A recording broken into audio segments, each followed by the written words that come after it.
Bonjour les amis, je vais essayer d'expliquer pourquoi je fais tester mon cortisol.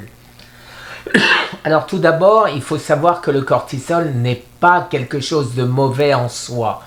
Le cortisol, avec l'adrénaline, nous fait réagir, j'irais presque dire intelligemment, à une situation de stress. Par contre, par exemple, un lion vous attaque, ça n'arrive pas souvent, mais vous allez partir en courant. C'est l'adrénaline, c'est le cortisol qui donne cet ordre, j'irais dire, à votre cerveau ou vice-versa, j'en sais rien. Quoi qu'il en soit, vous partez en courant. Alors maintenant, est-ce que je peux me considérer comme nerveux ou calme et détendu? Je pense être très nerveux, mes coups de gueule en sont bien évidemment la preuve. Alors, qu'est-ce qui se passe quand on n'arrive plus à réguler son cortisol? Nos glandes surrénales produisent en grande quantité ce cortisol. Et on développe une résistance au cortisol, et vous savez que c'est la dose qui fait le poison. Alors, des difficultés à se détendre, on n'arrive pas à dormir, c'est mon cas, on n'arrive pas à maigrir, c'est mon cas. Pourquoi est-ce que le cortisol empêcherait de maigrir? Le cortisol empêche notre corps de passer sous cétose, c'est-à-dire production de corps cétonique. Les corps cétoniques ne peuvent pas voir le jour quand on a trop de cortisol. Et donc un jeûne est inutile. Pourquoi? Parce que notre corps continue à manger du sucre. Alors il faut que je me penche là-dessus pour savoir pourquoi le fait que notre corps mange du sucre, donc il mange bien quelque chose, il prend bien notre sucre quelque part, quand on fait un jeûne, alors pourquoi on ne maigrit pas? On ne maigrit quand même pas que quand on est sous cétose. Alors ça, c'est encore une recherche à faire et quelque chose à comprendre. Je fais tester mon cortisol et après, il faudra que je cherche comment arriver à le faire baisser.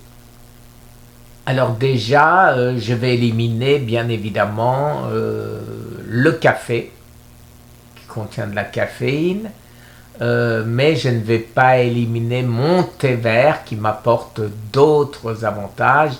Le thé vert fait partie de mes 5 essentiels. Donc ça, il n'est pas question que je ne le prenne plus. Une méthode pour se calmer aussi, tout le monde la connaît, il faut respirer profondément.